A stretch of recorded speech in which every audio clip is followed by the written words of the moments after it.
హెచ్చరిక, దైవజనుని హెచ్చరిక. వారి వారి విందు దినములు పూర్తిగాగా యోబు తన కుమారులు పాపము చేసి తమ హృదయములో దేవుని దూషించరేమో అని వారిని పిలువనంపించి వారిని పవిత్రపరిచి అరుణోదయమున లేచి ఒక్కొక్కని నిమిత్తమై దహన బలి అర్పించాడు. వాడి పాపానికి పరిహారం. ఇప్పుడు మనకు దహన బలి అక్కర్లా, మనకు ఒకే బలి, మనకు ఒక బలి ఉన్నది. మన ప్రభు అయిన యేసుక్రీస్తు మన బలి.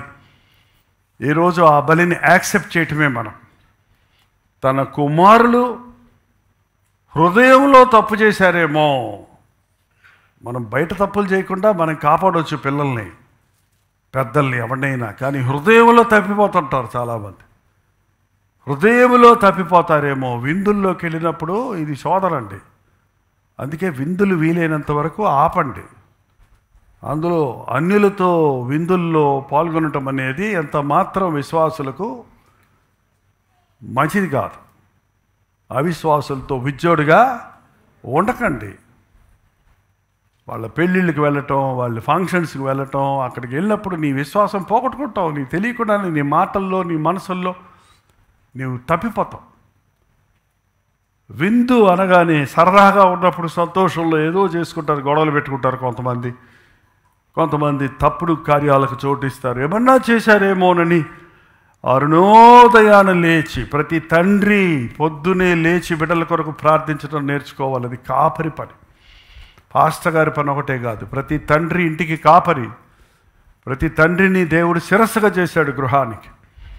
అందుకనే తండ్రులు పట్టుకుంటాడు సాతాను. ఒక తండ్రి సాతాను వశంలో ఉంటే ఆ ఇంట్లో పిల్లలు గందరగోళం, ఆ కుటుంబం గందరగోళం.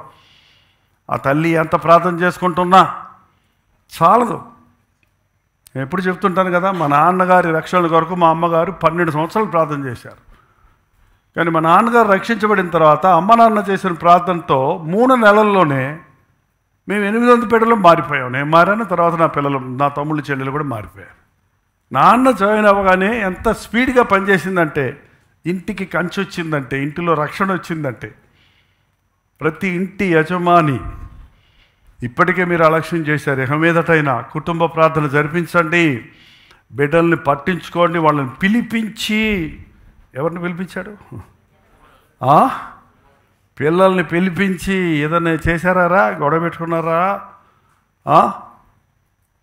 పిలిపించి వాళ్ళని పవిత్రపరచడం అంటే ఏదో సొప్పు తీసుకొని తోమడంటారు ఏంటండి? వాళ్ళ తప్పులు ఒప్పుకునేటట్టు చేసి, సమాధానపడేటట్టు చేసి. ఇద్దరు అన్నదమ్ముల్లో గొడవలు వస్తాయి. అన్నదమ్ములకు వచ్చిన గొడవలు బయట వాళ్ళకి కూడా రావు. తెలుసా మీకు? వచ్చా? మీకు కూడా వచ్చాయా? మీకు అన్నదమ్ములే లేరా? ఒంటిపుల్ రాకాశివా? అన్నదమ్ములకి ఎక్కువ స్వేచ్ఛ ఉంటుందండి, లోపల ఉంటుంది ప్రేమ. మనం ఎవరైనా వాళ్ళ జోలికి వెళ్ళామనుకో, నలుగురు కలిసి మంది అంటారు. ఒకళ్ళొకళ్ళు తడుకుంటారు వాళ్ళు కావాలంటే. కానీ మనం ఏదైనా పంచాయతీ చేస్తాం కానీ మా సంగతి నీకంటే మేమందరం ఒకటే అంటాడు వాళ్ళు. అప్పుడు వాళ్ళు ఆ అన్నదమ్ముల్లో ప్రేమ ఎక్కువ ఉంటుంది, గొడవలు ఎక్కువ వస్తుంటాయి. ఏంటండి? ఏమో విందులోకి వచ్చినప్పుడు ఈ అన్నదమ్ములు ఊరుకున్న అన్నదమ్ములు భార్యలు ఉంటారు కదా, మహాతల్లులు. మన సంఘంలో కొంతమంది అన్నదమ్ములు ఉండేవారు. బతుకంతా అసలు ఎప్పుడు వాళ్ళు అన్నదమ్ములు కాదు, ఫ్రెండ్సే. మెడల మీద మెడలు చేతులు వేసుకొని వెళ్ళేవాళ్ళు. ఎక్కడికి వెళ్ళినా ఇద్దరు ఉంటారు, ఎక్కడున్నా ఇద్దరు ఉంటారు. ఇద్దరు ఒకసారి మారుమడిచి పొందారు, ఇద్దరు ఒకేసారి చర్చకు వస్తారు, ఇద్దరు పాటలు పాడతారు, ఇద్దరు అసలు వదిలిపెట్టరు వాళ్ళు. పెళ్ళి అయిందంటే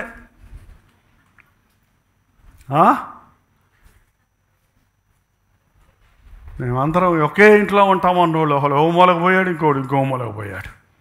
ఏమండి? అన్ని చోట్ల ఇది, ఒక చోట మన చోట కాదు, సాధారణ బతి. ఆ పోటీలు పడతారు, కంపేర్ చేసుకుంటారు. లేడీస్ ఎక్కువ చేయకుండా ఎప్పుడు పండగలకు వెళ్ళినప్పుడు అదే చూడు, మీ తమ్ముడు చూడు, ఆయన భార్యకి ఎంత మంచి చీర కొన్నాడు, నువ్వే కొన్నావులే.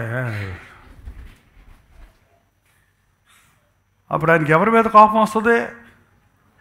తమ్ముడి మీద కోపం వస్తుంది. వాడేం చేశాడు పాపం? ఆయన భార్యకి ఆయన చీర కొనుక్కున్నాడు. ఏంటండి చాలాసార్లు. అందుకే ఎక్కువ విస్తారమైన మాటలలో దోషం ఉండక ఊరికే కబుర్లు చెప్పుకోవద్దండి. బంధువులైనా సరే, విశ్వాసులైనా సరే. మనం ఎక్స్ట్రా మాట్లాడే మాటలు థర్డ్ పర్సన్ విషయాలు వెళ్ళిపోతాయి, అనవసరమైన విషయాల్లోకి వెళ్ళిపోతాయి. మన సంభాషణ క్లుప్తంగా ఉండాలి, పాయింట్ టు పాయింట్, ప్రేమతో ఉండాలి, ఉప్పు వేసినట్లు కృపాసహితముగా ఉండాలని బైబిల్ చెప్తుంది. ప్రార్థన. ఎన్నో కుటుంబాల్లో పోరాటాలు ఉన్నాయ్యా. సైతాను అనేక కుటుంబాల్లో కలతలు రేపుతున్నాడయ్యా. వన్నెస్ తీసేస్తున్నాడయ్యా. ఏకభావం లేదు, ఏక మనసు లేదు, ప్రార్థనాత్మ లేదు. ఇంటి చుట్టూ కంచెలు పోయినాయి అయ్యా. అందుకే అపవాది దూరుతున్నాడయ్యా. మా యవనస్తులు ఎత్తుకుపోతున్నాడయ్యా. మా బిడ్డలను చెడగొడుతున్నాడయ్యా. మా మధ్యలో తండ్రి కలవరాలు లేపుతున్నాడయ్యా. అరుణోదయాన్ని లేచి కంచేసుకున్న యోబు వంటి యోబు ప్రార్థనా పరులుగా మమ్మల్ని చేయను ఆయన. అయ్యా, ఈ రోజుల్లో అన్నే తమ్ముళ్ళు మింగే స్థితిలో ఉంటుండగా కయ్యూను లాంటి మనసు మాకు రాకుండా సహాయం ఇచ్చే. దీన మనస్సులమై ఉండడానికి సహాయించే. ప్రేమ కలిగిన వారిగా ఉండడానికి సహాయించే.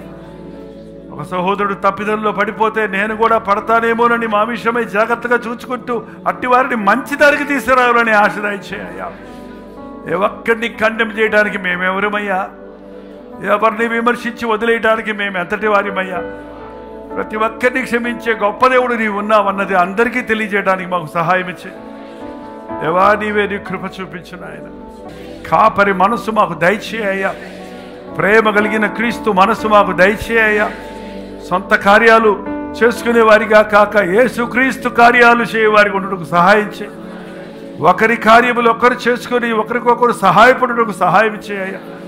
మేమందరూ కలిసి నీ ఉన్నతమైన నామాన్ని హెచ్చించుటకు సహాయం ఇచ్చు. నీ వాక్య భాగములోని అనేక సత్యాలను ఇంకా పరిశుద్ధాత్ముడు మాకు బోధిస్తుండగా వాటిని అనుసరించినట్లుగా కృప దయచేయమని క్రీస్తు నామములో అడుగుచున్నాను తండ్రి. తండ్రి అయిన దేవుని యొక్క ప్రేమయు, కుమారుడైన క్రీస్తు యొక్క కృపయు, ఆదరణకర్త అయిన పరిశుద్ధాత్మ యొక్క సహవాసమును కూడి వచ్చిన మనందరికీ ఇప్పుడును సదాకాలం తోడై ఉండును గాక. ఆమేన్, ఆమేన్, ఆమేన్.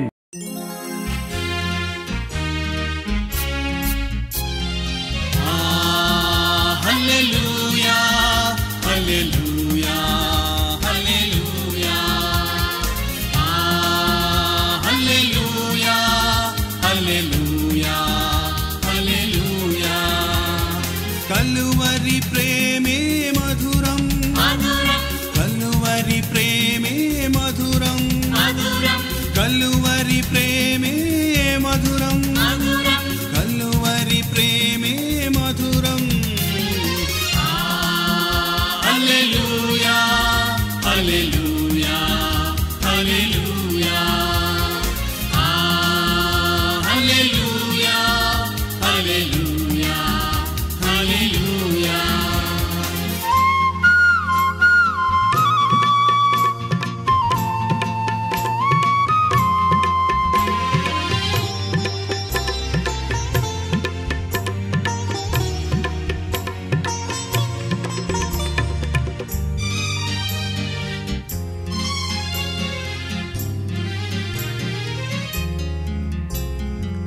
సిలువపైన విలువ త్యాగం చేసినావుగా,